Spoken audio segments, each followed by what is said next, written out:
Selamat datang di Cerita Senin Pagi bareng Vina dan Juki.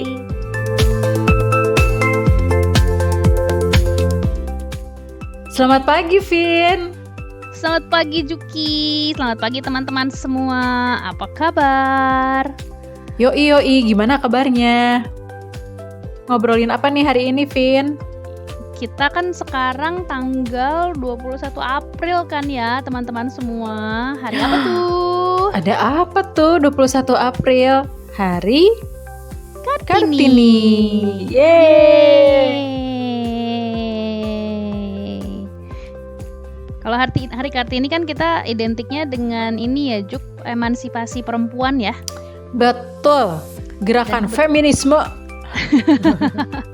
Dan kita kan adalah perempuan-perempuan juga ya teman-teman. Jadi kayaknya keren nih kalau episode kali ini kita ngomongin tentang perempuan dan tentang kesetaraan. Betul. Nah, Vin, pas banget nih menurut gue ya, ada ya sesuatu tuh yang perlu kita jelaskan dulu nih, definisi dari kesetaraan kesempatan yang diinginkan gerakan feminisme sebenarnya. Karena banyak loh Vin sebenarnya yang nggak ngeh semangat aslinya tuh seperti apa sih, dan jadinya malah mengaitkan soal feminisme ini ke hal-hal yang nggak relate sebenarnya. Kayak misalnya, coba kalau misalnya cewek mau jadi tukang bangunan gitu, atau jadi pekerja-pekerja yang membutuhkan fisik yang kuat gitu, pasti nggak pada mau gitu.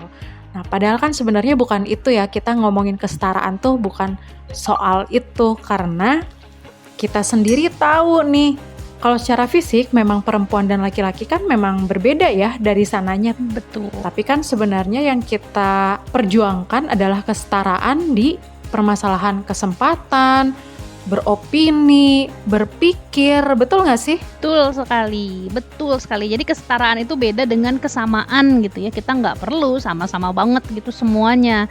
Tapi yang ingin ditekankan di sini adalah hak-hak yang seharusnya dimiliki oleh laki-laki dan perempuan sama-sama aja.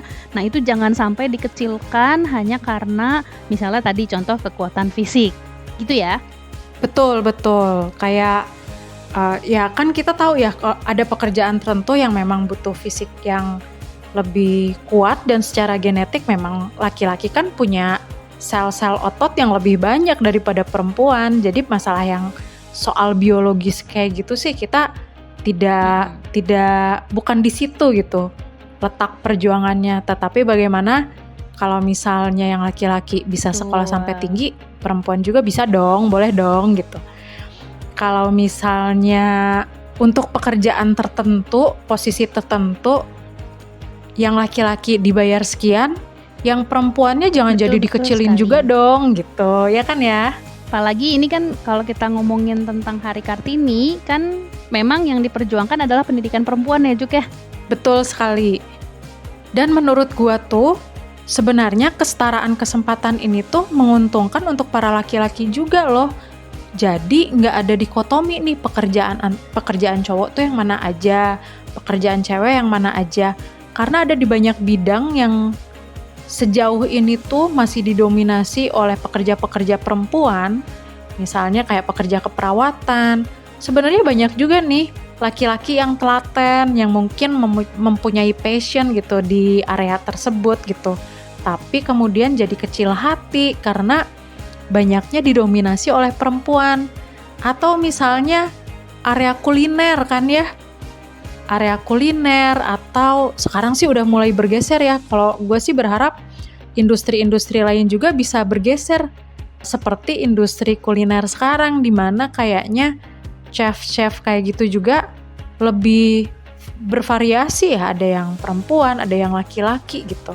Tepat sekali, betul sekali teman-teman. Karena kita juga sering lihat ya juga kalau misalnya ada banyak sekali profesi-profesi yang kayak dikaitkan dengan gender gitu. Padahal sebenarnya nggak perlu. Memang ada profesi yang harus dikaitkan dengan gender, tapi bukan berarti semua harus dikaitkan dengan gender tersebut. Betul, jadi perlu dipisahkan juga ya ketika yang dikaitkan dengan gender tuh ya memang ngomongin secara biologisnya, kebutuhannya. Seperti itu, kayak tadi yang gue bilang, emang laki-laki kan punya sel-sel otot yang lebih banyak daripada perempuan gitu ya.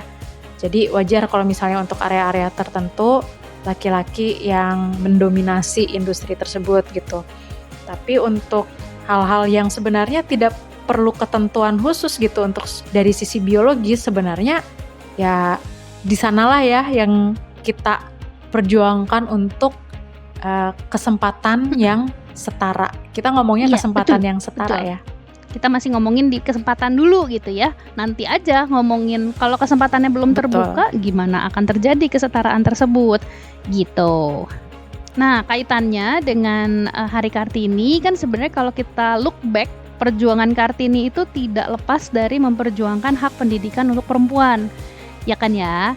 Dan Betul sekali. jadi kayaknya kalau gue sih Juk, kayaknya enaknya kita ngomongin start dari pendidikan gitu. Sekalian kita mengenang kembali jasa Kartini. Ya kan karena kita juga pengalaman ya dengan pendidikan tinggi dan adalah naik turun asam garam dari merasakan pendidikan tinggi tersebut. Kayaknya kita cocok nih, kita sharing-sharing pengalaman tentang pendidikan tinggi tersebut. Gitu yuk Juk yuk. Boleh. Yuk Vin, Oke, kita start dari mana nih? mungkin bisa dari sarjana dulu ya Vin ya, dimana kita tahu ya kalau lu kan masuk jurusan yang dominasinya laki-laki gitu, sedangkan gue jurusan yang dominasinya perempuan loh. Iya, Pas iya, banget bisa. nih. POV-nya langsung 2 ya. Betul. Nah gimana nih? Mengulang sedikit gitu gue mengenang kembali gue kuliah di ITB jurusan teknik mesin. Ketika itu perempuannya di satu angkatan jumlahnya adalah 2 dari 150 apa ya, laki-laki apa 140 ya, gue sampai udah agak lupa, tapi di atas 100 gitu. Nah jadi kita jokesnya adalah berapa sih rasio perempuan di teknik mesin? Jawabannya adalah 2:1, yaitu 2 perempuan banding 1 angkatan. Nah memang kerasa banget gitu ya teman-teman bedanya kuliah di sebentar, gue kan nggak ngerasain ya kuliah di jurusan yang banyaknya cewek, tapi waktu SMA kan tahu kita ya biasanya rasio cewek cowoknya hampir seimbang waktu SMA. Emang beda banget gitu kesannya Juk. Jadi cewek cuman berdua itu ada plus ada minusnya ya. Plusnya ya memang kita jadi dijagain gitu dan diperlakukan memang spesial, tapi minusnya adalah kadang-kadang susah loh untuk mengikuti cara berpikirnya si cowok-cowok ini gitu. Karena mau gimana juga kita beda. Bukan berarti satu lebih pintar, satu lebih tidak pintar gitu. Cuman ya itu karena banyak stereotip antara perempuan dan laki-laki. Dan kalau teknik mesin kan kenceng banget gara-gara laki-lakinya tuh dari kecil mungkin ada banyak temen gue yang cowok-cowok udah diajarin buat ngoprek dan berpikir kritis Juk. Nah tapi kalau gue sebagai perempuan kayaknya jarang deh diminta untuk berpikir kritis kecuali di kelas. Misalnya dikasih soal gitu. Nah itu harus berpikir kritis kan. Dikasih soal, diselesaikan soal cerita gitu. Nah dengan demikian ketika gue masuk secara logika, gue lebih tidak terdevelop gitu. Untuk mengejar itu bisa nggak? Bisa, tentu saja sangat-sangat bisa. Tapi butuh extra effort karena si stereotip antara laki-laki dan perempuan itu sudah tertanam dari zaman gue waktu kecil. Gitu kayaknya ya salah satu contoh kuliah di jurusan cowok. Dan oh ya satu lagi sebenarnya kalau misalnya setelah gue lulus ya, setelah dicek-cek enggak, mesin tuh bukan tempat cowok tapi stereotipnya cowok. Gitu. Jadi kayak mesin tuh identik dengan bengkel gitu kan. Identik dengan otomotif. Nah, padahal sebenarnya mesin itu kan mechanical engineering ya dasarnya. Mechanical engineering itu kan bukan teknik mesin ya, itu adalah teknik mekanika, sesuatu yang bergerak. I see. Jadi sebenarnya kita bukan ngurusin mesin doang gitu. Ada bagian mesinnya ada karena mesin tuh sesuatu yang bergerak juga. Tapi far beyond itu gitu sebenarnya teknik mesin itu. Ya maksudnya di luar hanya ngomongin otomotif doang gitu. Karena jujur gue kalau masalah otomotif gue 0 juga. Gue nggak tahu apa-apa dan gue tidak tertarik ke sana. Ya pokoknya nggak ada kepikiran aja gitu. Nah ya memang yang gue pelajari di teknik mesin memang hubungannya lebih ke tentang mesin-mesin produksi. Demikian. Oke. Nah, lanjut Juk, gimana Juk dari sisi jurusan yang banyak ciwi-ciwi? Nah, kalau gue kan di farmasi ya, katanya itu jurusan kalau misalnya mau cari istri, nah cocoknya lihat-lihat anak farmasi katanya. Sama Soleh-soleh, biologi bukan sih? solehah. Kalau biologi lebih gaul. Jadi kalau cari pacar ke bio, kalau cari istri ke farmasi. Beda ya. Iya benar teman-teman, ini stereotip yang sering kali kami dapatkan di kampus waktu itu. Iya. Ya, sebenarnya farmasi kan kalau misalnya dibilangin dominasinya oleh perempuan mungkin baru sekarang juga ya. Sedangkan dulu kan memang ya karena akses untuk pendidikan juga banyaknya untuk laki-laki. Jadi ya dari dulu sebenarnya yang jadi dosen, jadi profesor di farmasi banyak juga laki-lakinya gitu. Dominasinya bukan di perempuan gitu. Walaupun kalau angkatan gue sih mahasiswanya iya kebanyakan perempuan.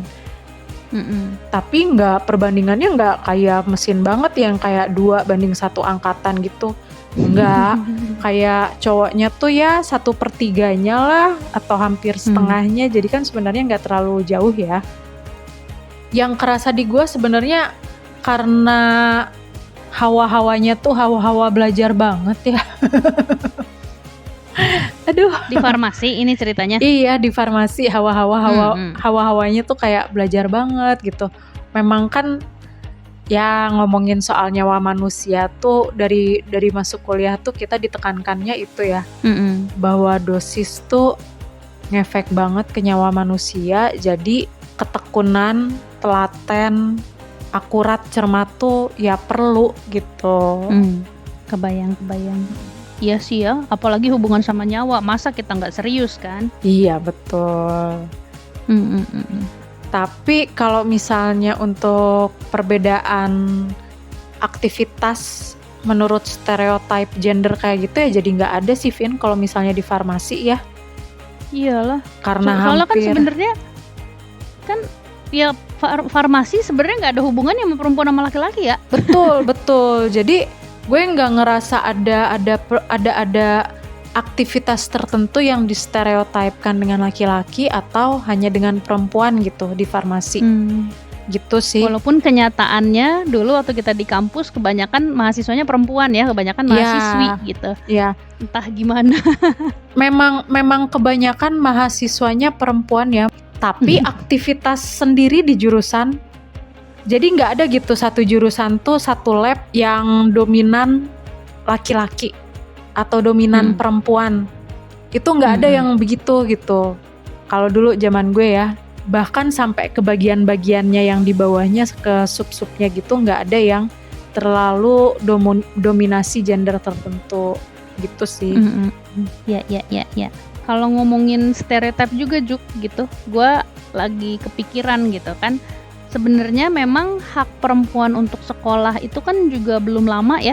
Betul sekali. Jadi memang wajar gitu di banyak sekali lini pendidikan termasuk yang profesor-profesor atau dosen yang bisa sampai level tinggi ya laki-laki karena mulainya lebih awal gitu dibandingkan dengan perempuan.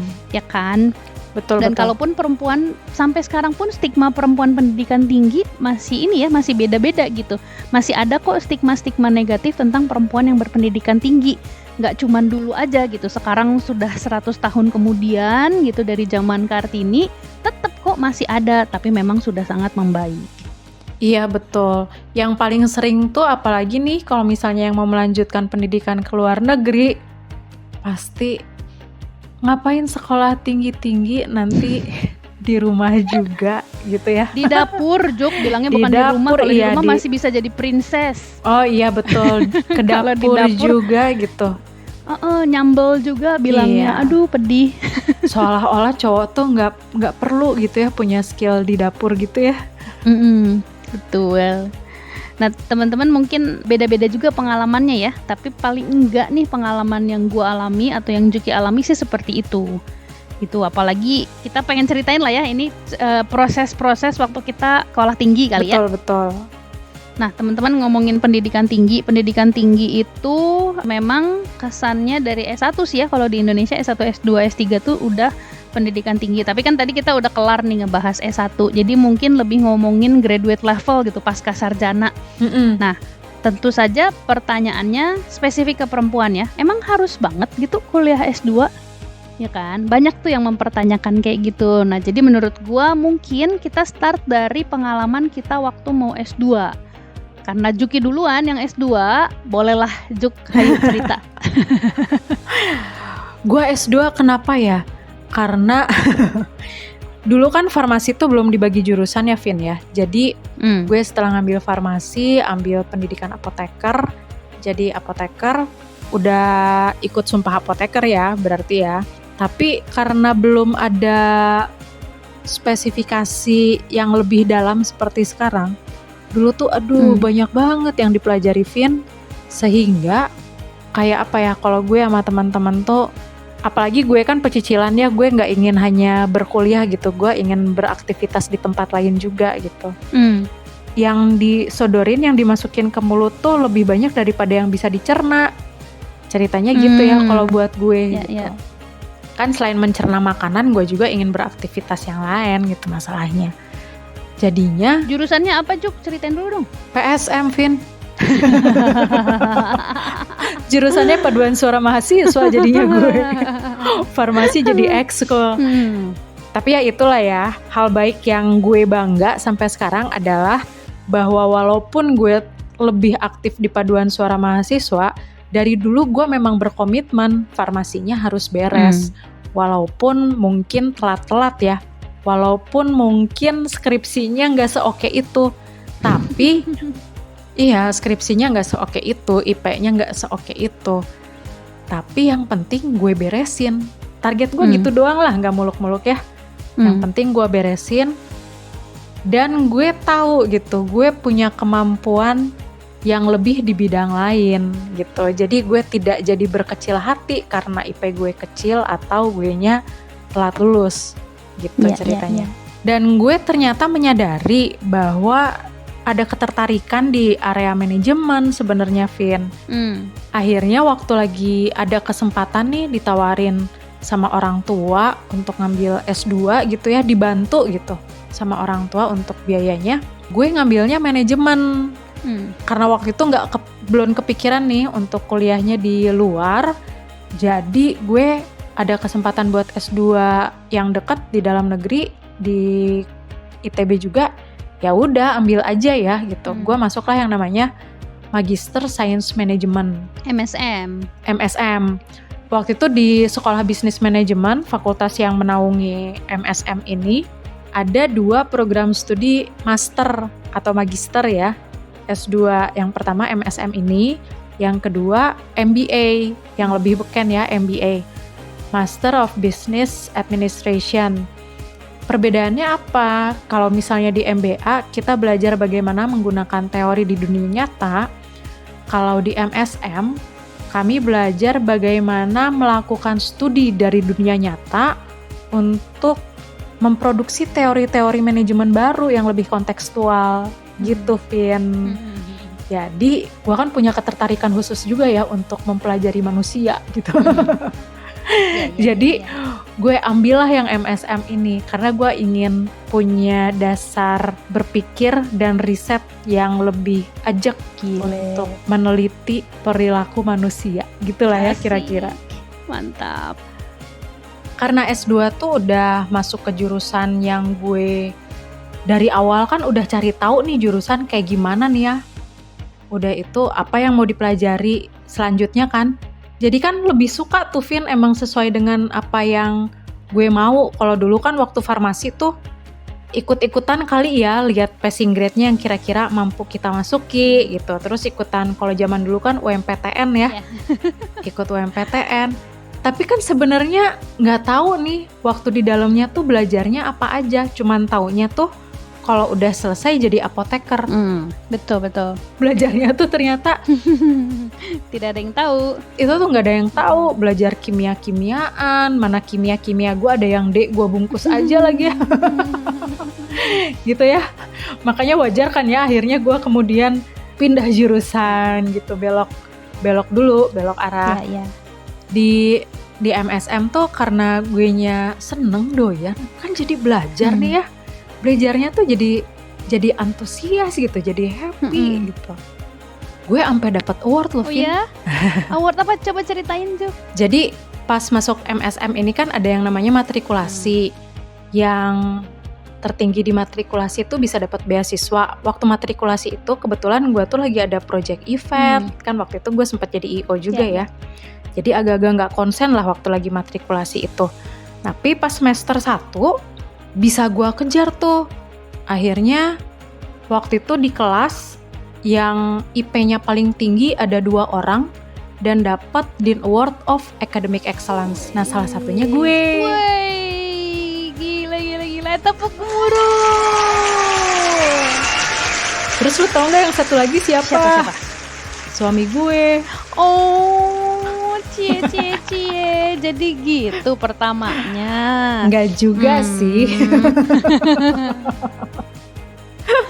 Tapi happy aja gitu kalau ternyata sekarang tuh suka nginget-nginget, ih dulu tuh ternyata kita dapetnya barengan gitu. Hiyo, prikitiu. Gitu ceritanya ya. Jadi guys, kalau udah S2 mah ya pilih jurusan sesuai keinginan biar happy menjalaninya. Betul. Gue setuju Juk sama itu. Kalau lu sekalian tuh cerita Vin. Sebelum gue cerita pengalaman gue ya, karena agak sedikit berbeda gitu, pengen nambahin nih teman-teman, kan kalau di Indonesia ada kesan gitu, bukan di Indonesia doang ya, paling nggak di circle gue lah gitu. Di circle gue tuh ada kesan kalau kita kuliah S1 adalah untuk mendapatkan ijazah. Nah jadi Betul. kuliah itu kita artinya datang ke kelas, terus habis itu mendengarkan dosennya ngomong apa, terus ikutin ujiannya, dan itu rutinitas sehari-hari gitu. Sementara kalau pasca sarjana itu bukan seperti itu kegiatannya gitu. Jadi gue sering banget tuh denger kalau selama gue kuliah gitu ya, dibilangnya selalu gini, nggak bosen kuliah, nggak bosen belajar gitu. Waduh, ngejawabnya udah pusing gitu ya kayak gitu. Tapi anyway teman-teman, kalau S2 gue setuju sama Juki. Jadi itu proses kita tuh bukan untuk datang ke kelas dan kuliah gitu, tapi prosesnya itu adalah untuk kita belajar dengan cara apapun ya. Nggak cuman dengerin dosen doang gitu di kelas. Memang untuk memperbesar kapasitas dan memperdalam skill ya Vin. Betul, memperdalamnya itu gue sangat-sangat setuju. Yang ilmu yang udah kita dapatkan di S1 yang sekarang udah sulit ya membeda-bedakan S1. S1 kan kita sebenarnya lebih belajar logika berpikir gitu dibandingkan dengan keilmuannya sendiri ya. Keilmuan S1 kan mau gimana juga tetap cetek gitu. Nah di S2 ini kita menajamkan logika berpikir yang sudah kita pelajari di S1. Jadi mau topiknya sama, mau topiknya beda, tapi esensinya tetap adalah untuk belajar lebih dan untuk meningkatkan pengetahuan yang kita miliki. Betul. Dan kalau dibalikin lagi ke emansipasi, memperbesar kapasitas dan memperdalam skill itu kan adalah hak asasi manusia ya Vin ya. Betul. Masa sih dibatasi gender? Regardless gendernya. Ya betul. Sangat setuju gua. Nah teman-teman, kalau gua agak sedikit berbeda pengalaman tentang kenapa gue S2-nya. Jadi ketika gue memutuskan untuk S2 itu bukan karena gue pengen belajar sesuatu waktu itu Juk. Mindset gue ketika itu adalah ya udah gue cuman sampai S1. Waktu itu gue nggak bilang gini, gue nggak bilang oh ya udah perempuan cuman sampai S1, enggak ya, nggak gitu, nggak ada hubungannya sama gender. Tapi secara tidak sadar gitu, kalau gue merasa ya udah gue hanya akan cukup sampai S1 selamanya. Tapi kan terjadi sesuatu di pekerjaan gue waktu itu. Jadi gue udah bosen sama pekerjaan dan udah bingung mau gimana, sehingga alasan terbaik untuk resign dan alasannya mulia adalah kuliah S2. Waktu itu di bayangan gue masih sama nih, kayak stereotip gitu. Berarti S2 tuh datang, lu masuk ke kelas, ngerjain soal, ngerjain ujian, sudah gitu. Nah gue nggak tahu gitu kalau kapasitas pendidikan itu bisa mengubah kita segitunya. Ya udah, waktu itu akhirnya gue berangkat. Gue 2 kali deng S2-nya. Yang pertama gagal. Waktu itu gue nyoba di dalam negeri, di UI. Terus gue DO. Oh, lu sempat nyoba di Sempet UI? Juk, 1 semester gue DO. Kenapa DO-nya? Walah. Karena waktu lagi kerja, gue mikirin tugas-tugas sekolah, tugas-tugas kuliah. Pas lagi di tempat kuliah, gue diteleponin terus dari kantor gitu. Jadi nggak fokus. Nah, yang terjadi adalah gue inget banget gue makan burger tiap malam Juk yang gue beli di rest area. Jadi pas pulang gitu dari UI mau ke kosan gue, kan itu naik taksi. Nah di rest area tuh ada burger yang gue doyan banget. Tapi karena kuliahnya 5 hari seminggu, jadi gue tiap hari makanin burger itu terus Juk. Karena stres. Astaga. Stres ya, taunya stres mas sekarang ya, dulu enggak. Nah karena menghibur diri lah ya. Comfort yang paling deket kan adalah makanan kan. Ya udah gue tiap hari tuh ada kayaknya 2-3 bulan gue makan burger itu tiap hari, enak sih. Tapi ya itu makin kesehatannya makin nggak beres. Nah entah gimana waktu itu gue tersadarkan lah bahwa S2 tuh nggak mungkin sambil kerja buat gue. Tidak menutup kemungkinan teman-teman yang lain bisa. Ya udah akhirnya gue berpikir untuk ke luar negeri itu karena kemungkinan beasiswa lebih banyak di luar negeri kan yang full scholarship gitu. Nah jadi akhirnya gue berangkat ke luar negeri untuk S2 itu tetap dengan mindset bahwa S2 itu sama kayak S1 tapi gue butuh liburan gitu ceritanya. Dari kehidupan ya, maksudnya dari kehidupan orang dewasa yang harus mencari nafkah dan naik jabatan segala macam, gue udah enek banget, udahlah gue mau liburan dulu 2 tahun. Jadi itu tujuan gue dulu buat S2. Demikian. Iya. Lalu lu ngambil apa Vin di Korea ya? Ya betul, gue berangkat ke Korea waktu itu. Nah untuk jurusannya sendiri, karena yang gue tahu waktu itu adalah tugas akhir S1 gue di bagian produksi. Dan waktu gue kerja juga itu bagian produksi. Jadi gue mencari yang ada hubungannya dengan produksi. Regardless waktu itu gue suka apa enggak, gue nggak inget Juk. Tapi yang gue inget adalah gue kalau bagian produksi gue bisa ngomong gitu. Gue bisa cerita. Ya udah akhirnya gue carilah jurusan yang ada hubungannya sama sistem produksi. Nah dapatlah di jurusan Industrial and System Engineering atau setara teknik industri lah kalau di sini. Gitu. Jadi sebenarnya kalau dari sisi skill sih gue masih linear, tapi nama jurusannya sedikit berbeda ya. Di sana baru gue dihadapkan dengan kenyataan bahwa S2 tuh nggak kayak yang lo pikirin. S2 itu sangat berbeda gitu. Terus gue kayak wow, betapa kita maksudnya betapa circle gue itu sama sekali tidak punya pengetahuan tentang itu gitu. Gue juga kaget ya. Sekarang sih gue udah mulai mengerti. Cuman pada saat itu gue kayak melihat dunia yang baru, melihat cara berpikir yang baru, dan akhirnya gue berpikir wah ternyata selama ini stigma kalau gue tuh hanya sampai S1 itu bener-bener salah gitu.